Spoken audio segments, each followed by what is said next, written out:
Indaulwan ni First Lady Lisa Araneta Marcos ti panakaysayangkat ti Love for All programs iti Candon City Arena. Sigon ti datos sumurok kumurang 3,000 nga umili iti napagserbyan iti dayta gundaway karaman dagiti 1,500 ngaymon unan nga nilista kadagiti na dumaduma nga serbisyo. Danian Talan ti pakabuklan ti detalye. May sa ni Nana Leonora Hadap iti patpata second anay kan iti serbisyo talon at iti pinakaisangkat ti Love for All iti Candon City Arena katagyam yaman isuna. Mayat da ito nga in buangay dagiti agserbiti ilay dagiti gobyerno mayat matano adati pa kay koan.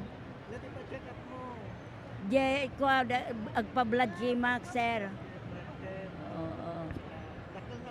Dakil nga tulong tano kati ospital ka nga ka private dakil mo ti pagbayad.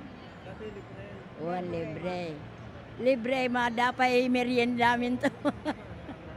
Sumurok kumurang iti 3,000 nga umili tinapagserbian ti dayta gundaway karaman dagiti 1,500 nga umununan analista kadagiti na dumaduma a serbisyo.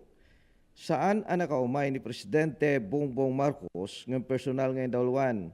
Di First Lady Luis Araneta Marcos ti programa na nga dan ti gagamang tulong kadagiti tattao iti beneg iti salunat, social services, legal services, kaya da dumapay. Saan lang dagiti residente ti kanton o diket dagiti kabangibang nga ili. Pinasangbay da Mayor Eric Singson, Deputy Speaker Christine Singson, kaya dagiti opisyal iti Candon City. Ito kami, yung Love for All team, dahil sinabi ko ng asawa ko, we should bring medical services closer to the people. And so for the last week or so, the Love for All team went to different municipalities. They went to the municipality of Quirino, municipality of Cervantes, municipality of Santa Cruz. There were over 3,500 patients that received medical services.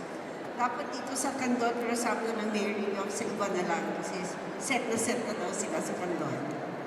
Pero mamaya we're going to inaugurate the first regional hospital. Adong ahensya ti gobyerno tinakipagpaset kas kumay ti DSWD, PAO, PCSO, TESDA, Agrikultura kenda dumapay anang ipay ti serbisyo iti uneg iti nalawa Candon City Arena. Kangurunaan ti Department of Health anang ipay ti serbisyo sa lunat. Pakarami naming dinalang doktor. Andito yung listahan. Lahat ng mga doktor ko sa karatig pook ng mga ospital. Mariano Marcos Memorial Hospital, mga doktor galing sa Batak. Ang Ilocos Sur Medical Center dito. Ang Region 1 Medical Center ng Pangasinan. Ang Conrado Estrella Regional Medical Center ng Pangasinan din. Ang Ilocos Training and Regional Medical Center sa San Fernando, La Union at mga drug treatment rehab sa Dagupan at La Union. Total of 70 doctors ang dala ko ngayon. Kaya kahit mahaba pila dyan, huwag silang mag-alala.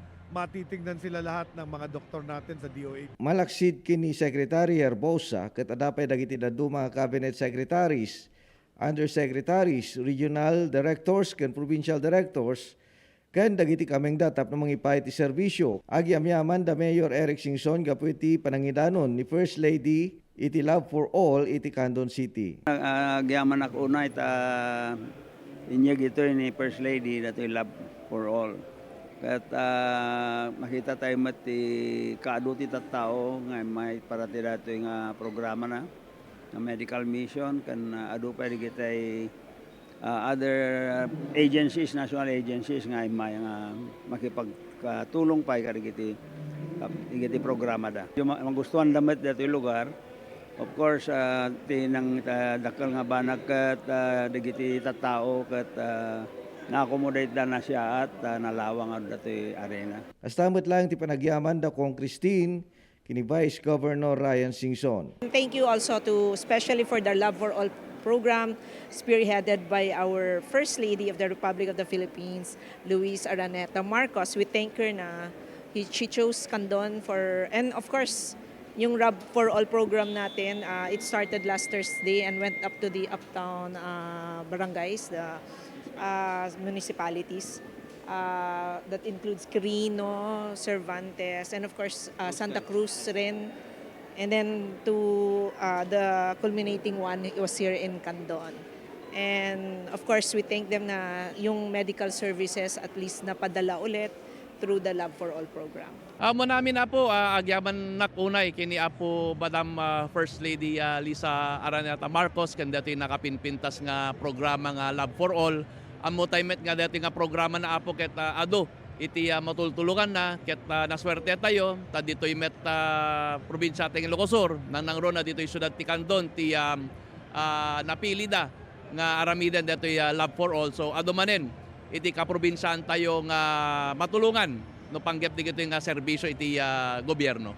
Sakbayan na ramid iti Candon City Arena, umununan ang napanti Love for All iti First Lady kadag iti na dumaduma nga ili iti may kadwa distrito iti Ilocos Sur. Danan talaan ti Radpas News.